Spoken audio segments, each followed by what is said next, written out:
living in fear of is what's happening to this country.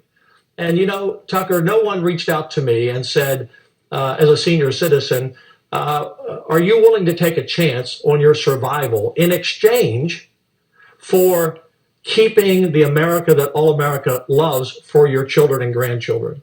And if that's the exchange, I'm all in. Ruin So this great you're American basically dream. saying that this disease could take your life, but that's not the scariest thing to you. There's something that would be worse than dying. Yeah. So I went over to the Starbucks last night. You know, I went over to the Starbucks and I saw a guy there, and he was, I think he was like from the Middle East or something. He looked like an Arab or something, speaking a different language. Wasn't Spanish, that's for sure. But you know, I went over there and I saw him. He bumped into me, and he gave me the weird look. He gave me a weird look. He looked at me the wrong way. I didn't like that, you know. But I see a lot of these people coming in over here, you know, from different countries, especially people from the Middle East, you know. But like, you know, they just coming over here to leech off of our system. And you know, my grandfather, he came over here the right way. He came in through Staten Island. You know, he came over here, big old guy from the Genovese. You know what I mean, man? And you know, they did it the right way. That's the thing. But a lot of these Arab people, you know, they coming over here and they want to kill for their God. Not only do they want to kill for their God, they want to die for their God. And my message to them is, you know, hey, if you want to die for your God, do it yourself. Just don't bother me. Hey, you know what I mean? But, you know, it's a death call. It's like them Japanese kamikazes who hit Pearl Harbor, you know? It's the same damn thing. But that's why I voted for Donald Trump, because he understands that a lot of dangerous people be trying to come over, you know, they be trying to come over here across the border and all that stuff. And they doing it the wrong way, and they just want to leech off of our system and all that. That's why, you know, listen, I was born a Democrat. My father was a Democrat. Grandfather was a Democrat. But they, you know, they came here the right way, and that's why I vote Republican, because Trump gonna stop this death cult. You know what I'm saying? But you know, the stupidest thing ever right now is, you know, what's going on with coronavirus. You know, they be stopping people from going to work. You know, people want to go to work, let them go to work. If they don't want to go to work, you know, it's freedom. That's what it's about. But the Democrats, they want to seize off freedoms and not allow people to go to work when people want to go to work. But, you know, if they don't want to go to work, then, hey, that's their decision. So I just gave you my impersonation of the typical zombie on the internet who has an opinion like that and says things like, hey, well, people want to go to work, you know. Let them go to work, that's fine. People don't want to go to work, you know. That's their decision. Well, for all of those people who talk like that, why the hell did the government of Ohio recently create a system, a government program that allows for employers to rat out on their employees if those employees don't want to go to work because they're terrified of getting infected with COVID-19? I thought it was all about individual decisions and individuality, and, you know, I thought it was just the evil left that wants collectivism, and collectivism is evil, and it's the Antichrist, and it's the most demonic thing ever, and all those things. But these conservatives, these right-wingers, righties, as I like to call them, they really are revealing themselves to be utter fanatics, because they will bash Muslims and say that Muslims are a part of a death cult. And they'll say, look at these Muslims who are in a death cult. They want to kill and die for their God. But yet, the conservatives want you to die for a small group of very, very wealthy people. They want you to die not for God, they want you to die for the almighty, ever omniscient, ever-present GDP. And you have an army of these fanatics all over Twitter saying things like, well, I think, you know, as a 75-year-old man, as an 85-year-old man, I'll die if it means keeping this economy going. It's like, what the hell are you going to do, old man? Are you going to, like, you know, make pots or something like that in a factory? Like, it's insane how you have people like this. So you look at this whole way of thinking, and you're like, wait a second. And I've heard other people make this observation as well. but I think this observation is actually quite astute. This is a death cult. Instead of dying for God, it's we're going to die for the economy. And it's not just the economy. The economy in this narrative is interlaced with a psychological paradigm that is rooted in a concept of a traditional perception of America. In other words, it's not just the economy that we're dying for, that we're willing to die for. It's our way of life. It's our way of life that we are willing to die for. It's the American dream, It's our way of life. And all it really is at the end of the day is that people, they want a certain lifestyle. A lot of Americans want a certain lifestyle. They want the lawn and the lawn, the feed for the lawn, and they want to do the lawn every day, wake up in the morning, and they want to hear the lawn, they want to do the lawn. And then after your neighbor's done doing the lawn, the neighbor across the street, he's also doing his lawn with his riding lawnmower. But God forbid if you own chickens, because you're going to bring the property value down, and then, the chickens make noises, and we don't like that. But I'm going to be playing my boomer 1960s music, 1970s music to be more exact, really, really loud so you can hear it every single day, because we all know that you want nothing more than to hear a riding lawnmower to the sound of Sweet Home Alabama. Isn't that just the American dream?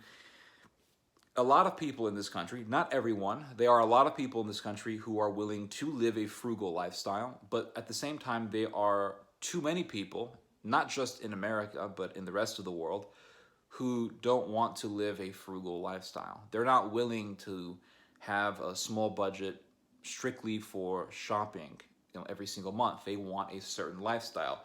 A few days ago, a person that I know contacted me and wanted to talk to me about what has been going on in Italy. This person is Italian.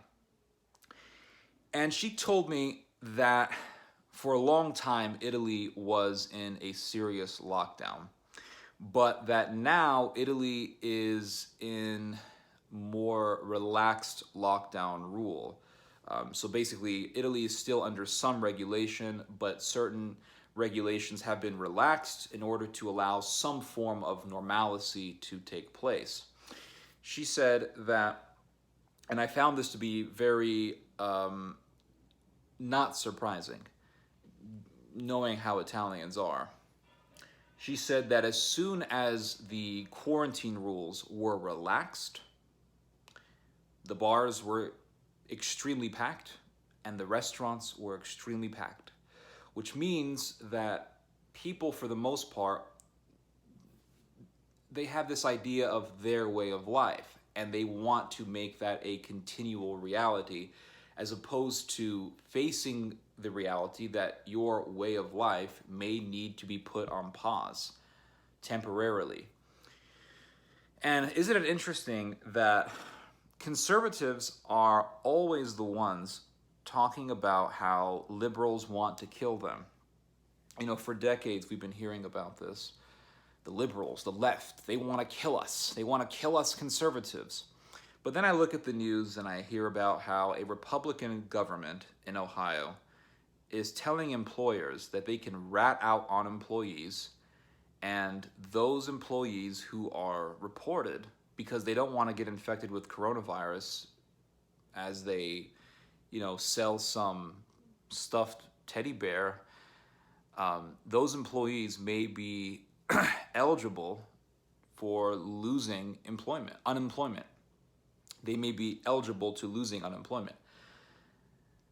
And not too long ago, we had the situation in South Dakota, where another Republican government under Kristi Noem refused to do any sort of lockdown mitigation. And the result of that was hundreds and hundreds of people getting infected with coronavirus because they had to go work at one of the biggest pork packing plants in the world.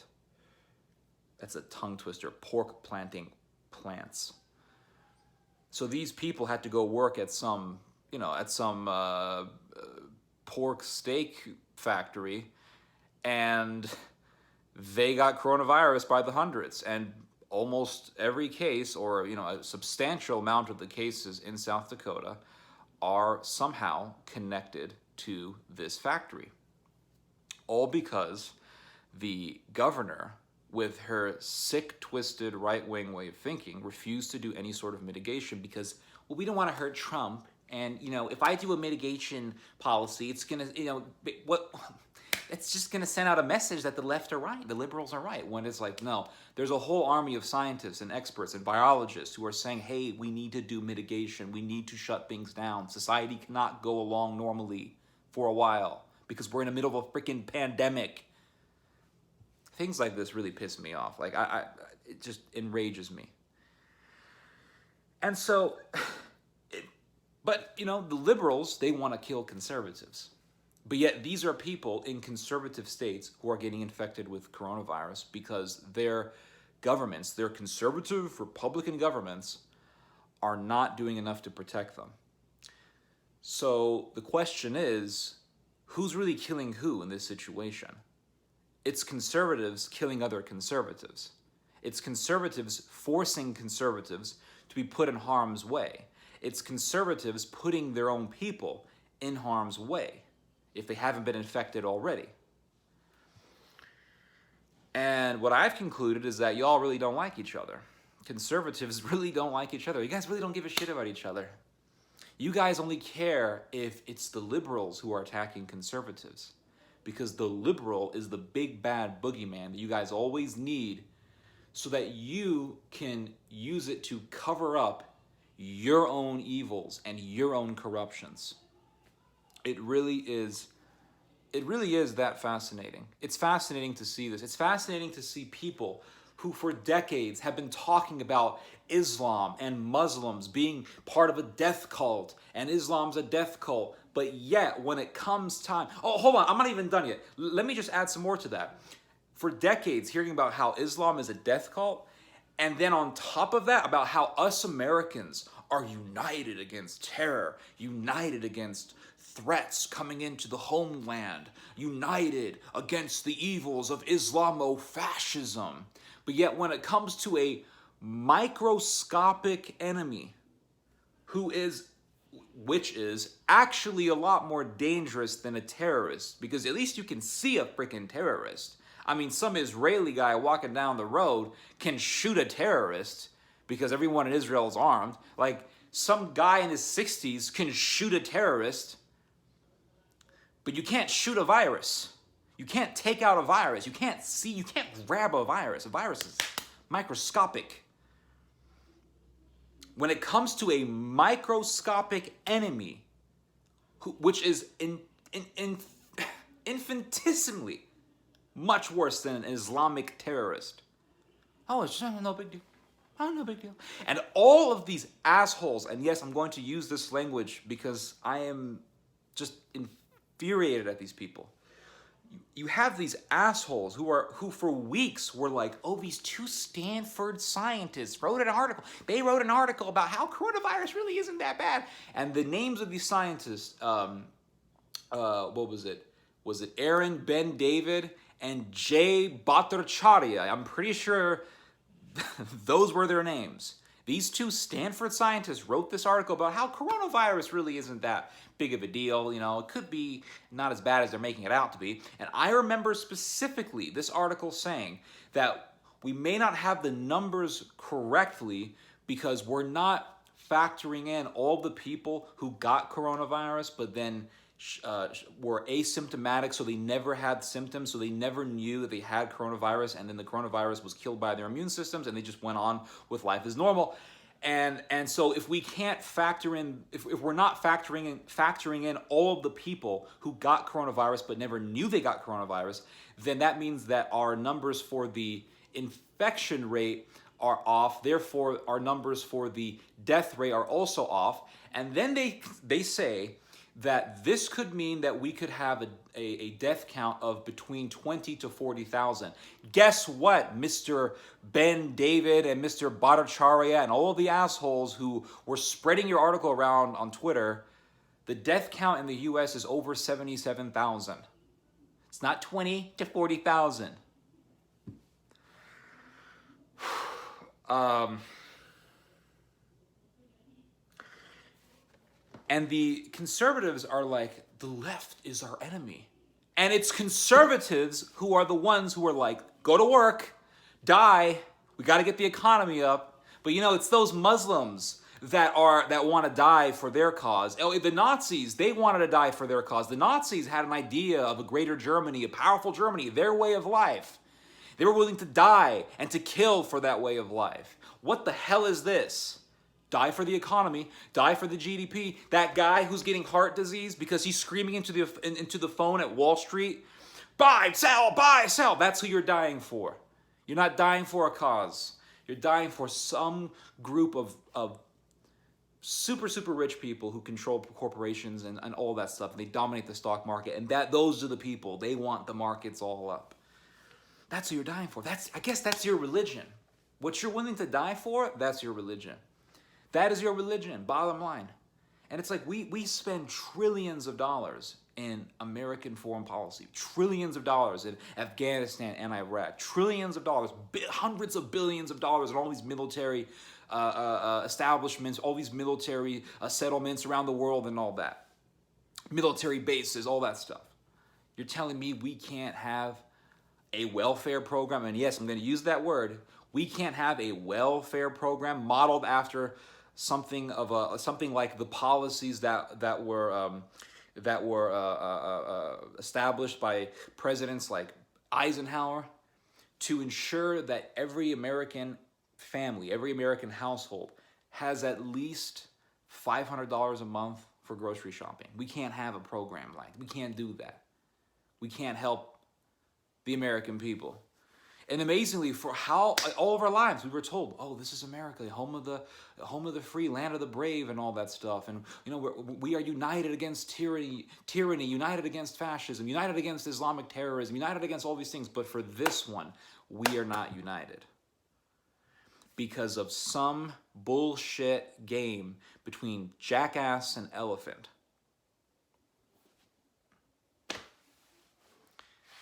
And I know what you guys are going to say. I don't believe the numbers. Go argue with the scientists then. Go argue with the scientists. You know, I remember years ago meeting this Anglican priest. And he was in Texas. And he was driving me around, showing me El Paso and all that stuff. Very educated guy. And I remember he told me something I will never forget. And when I first heard it, I kind of perceived it as hatred. But looking back, I'm like, this guy was right. He said, a lot of American conservatives hate knowledge, and they hate intelligence, and they hate intellectualism. He says that they are anti-intellectual. And this whole scenario that we've been seeing with, you know, oh, the numbers are off, and it's not a big deal. Go back to work and die. Go, hey, worker, work. This whole situation has demonstrated the veracity of that statement, the veracity of that opinion. This whole situation has been the biggest example of conservative anti-intellectualism that I think we've seen in a very, very long time. It's quite obvious. Anyway, I think I've said enough. You guys know my feelings on this. Hope you guys have learned something. Hope you guys have enjoyed the message. You guys just heard some theology. God bless.